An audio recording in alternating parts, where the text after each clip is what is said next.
Gracias, Roberto Mar. La selección nos deja hoy muy contentos. Gracias por las noticias deportivas. Más adelante más. Mientras tanto, otras noticias, amigos, que ocurren en nuestro país. El ministro de Economía afirma que el presidente de la Asamblea se comprometió a aprobar la ley de anticorrupción antes de que finalice este año, con lo cual se garantizará el segundo desembolso del FMI. Además, considera que el salario básico unificado no podrá incrementarse el próximo año. Cuando aún está pendiente la reunión del Consejo Nacional de Trabajo y Salarios para fijar la variación salarial para 2021, el ministro de Finanzas considera que debe mantenerse en los $400 mensuales en que se ubica actualmente, pues las condiciones económicas del país no lo permiten. En el mejor de los casos, cero. En el mejor de los casos. El país tiene deflación.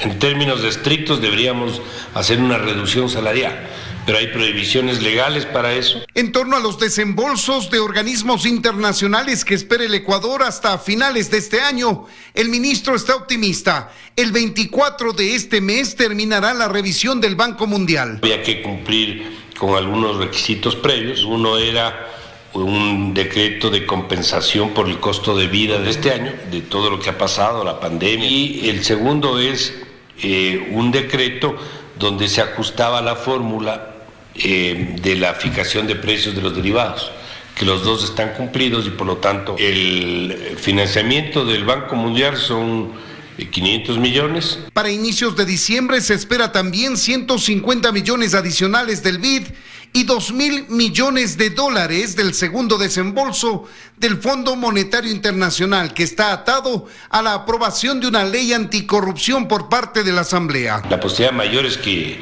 se cumpla todo. Además existe la disposición de parte a parte. El fondo quiere ayudar y nosotros queremos cumplir.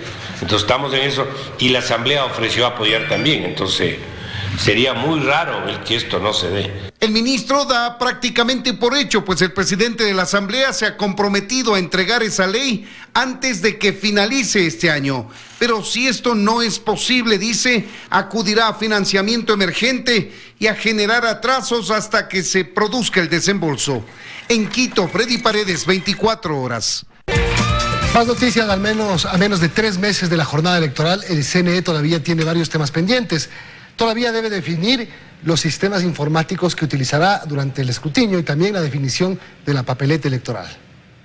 Durante estos días se espera que el Tribunal Contencioso Electoral emita su fallo respecto a la apelación a la participación del binomio de UNES y además, según explica el secretario del CNE, también corren los plazos para un recurso presentado por la organización política que cobija a Álvaro Noboa. No podemos procesar lo que corresponde hasta que no se encuentre en firme una resolución, una sentencia del Tribunal Contencioso Electoral. Una vez resueltos estos recursos en sede jurisdiccional, se conocerá si se suman o no a las 14 organizaciones políticas en firme. Nos corresponde tomar en cuenta los plazos establecidos, por ejemplo, el de calificación, el de que se pueda impugnar esa calificación a la inscripción de candidatura, que son el plazo de 2 días, y si es que a esa resolución del Pleno del Consejo Nacional Electoral se le interpone un recurso subjetivo contencioso electoral o un recurso de apelación, prácticamente los plazos se siguen extendiendo. Es decir, se sumarían más días sin conocer la papeleta definitiva, considerando que la campaña electoral comienza el 31 de diciembre. De esto habló el extitular del extinto Tribunal Supremo Electoral.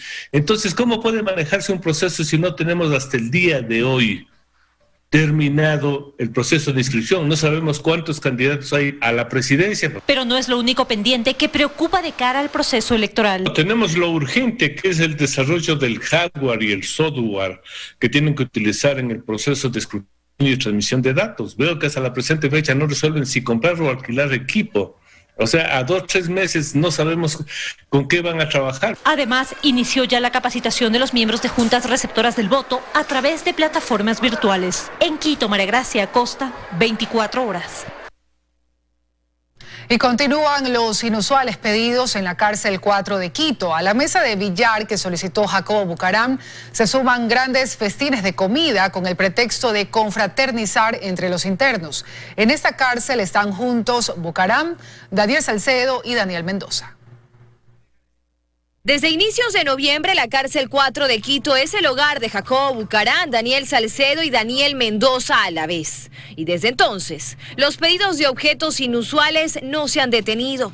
Inicialmente, Jacobo Bucaram, quien juega póker en este centro históricamente designado exclusivamente para policías y altos funcionarios, pidió una tablet, servicio de internet, reparar una mesa de billar y no solo que duerme en una cárcel donde muy pocos reos pueden estar, sino que además lo hace en un colchón ortopédico. El nuevo pedido que llega desde la cárcel 4 de Quito es de comida para todos. Un festín con el propósito de unir lazos de amistad y camaradería entre los internos, dice quien solicita que se autorice el ingreso.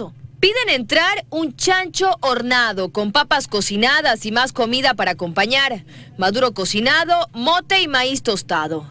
Ese mismo día, el 9 de noviembre pasado, pidieron que se permita ingresar 68 papipollos para todos los internos. Y unos días antes, un quintal de maíz y 4 litros de aceite. Estos pedidos realmente llaman la atención en el centro, debido a que no son permitidos y no se han hecho antes, pues el reglamento del Sistema Nacional de Rehabilitación Social es claro en su artículo 50, al prohibir ingresar alimentos adicionales al servicio de alimentación que brinda la entidad.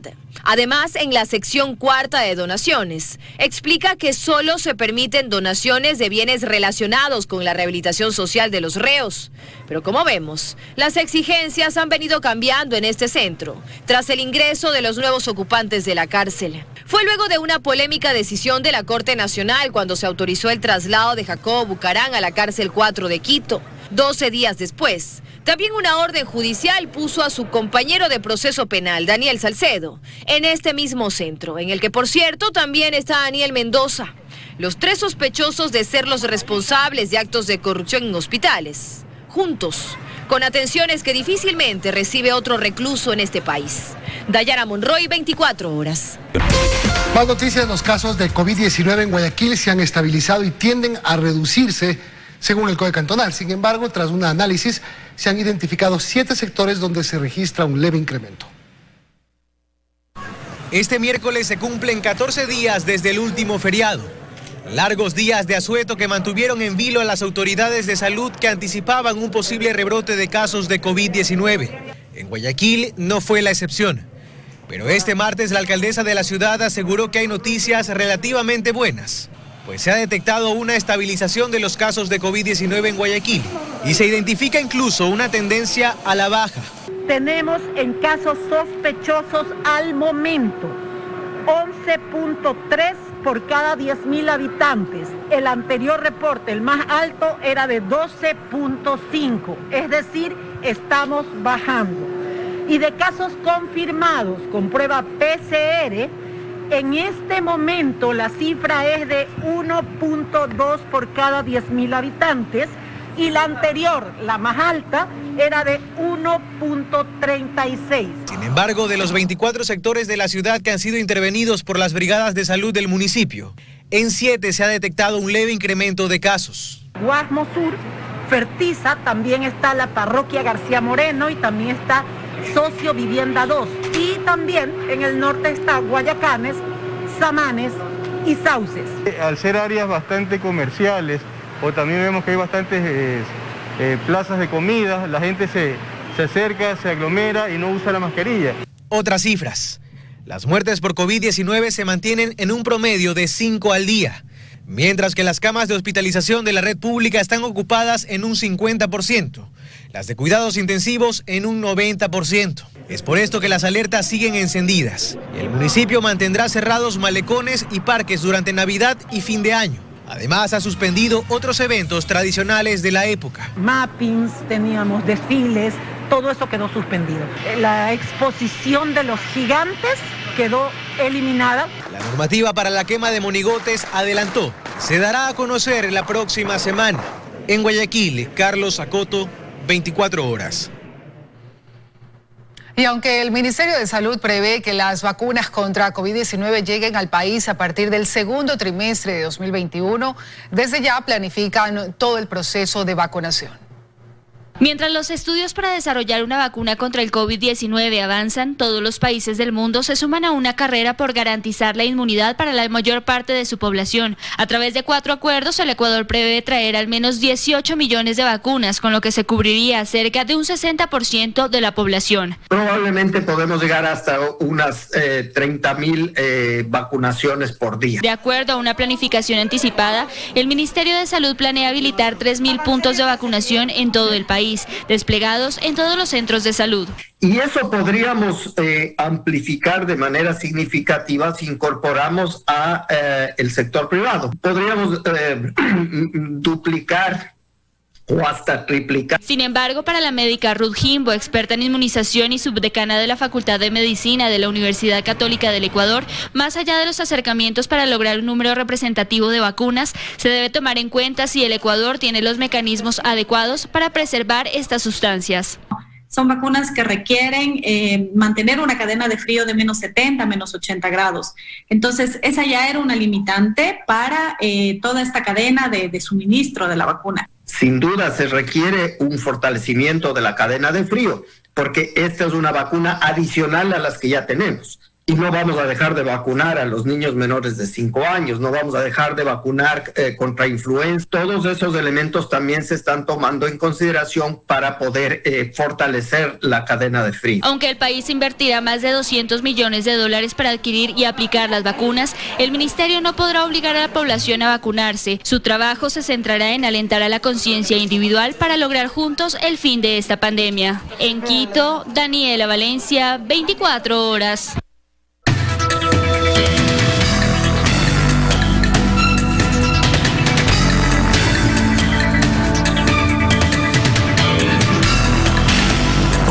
Salud. Hola amigos, muy buenas noches, bienvenidos nuevamente a su segmento Por tu Salud. Pues la carrera por encontrar la vacuna contra la COVID-19 se mantiene a un ritmo acelerado, justo cuando el mundo ha superado más de 50 millones de casos detectados. En plena segunda ola, la pandemia, tanto en Europa como en Estados Unidos, ha alcanzado cifras récord. Más de 1.2 millones de muertes se han registrado solamente en Estados Unidos y los países pues quieren ya disponer de alguna solución. Sabemos nosotros que hace pocos días la farmacéutica Pfizer y su socio alemán BioNTech anunciaron la semana pasada pues que la vacuna contra COVID-19 es eficaz en un 90%. Según un primer análisis realizado por científicos que no tienen nada que ver con las farmacéuticas, ellos demostraron en los estudios preliminares pues que los ensayos de fase 3 de la vacuna pues son positivos y son alentadores. Nosotros entendemos que la protección frente al virus del SARS-CoV-2 se logró 7 días después de la vacuna y 28 días después de la primera dosis. Indicó esto a la farmacéutica pues Pfizer, que nosotros sabemos que es un gigante de la biotecnología. En este estudio han participado más de 43,000 personas, lo que le hace un estudio muy grande.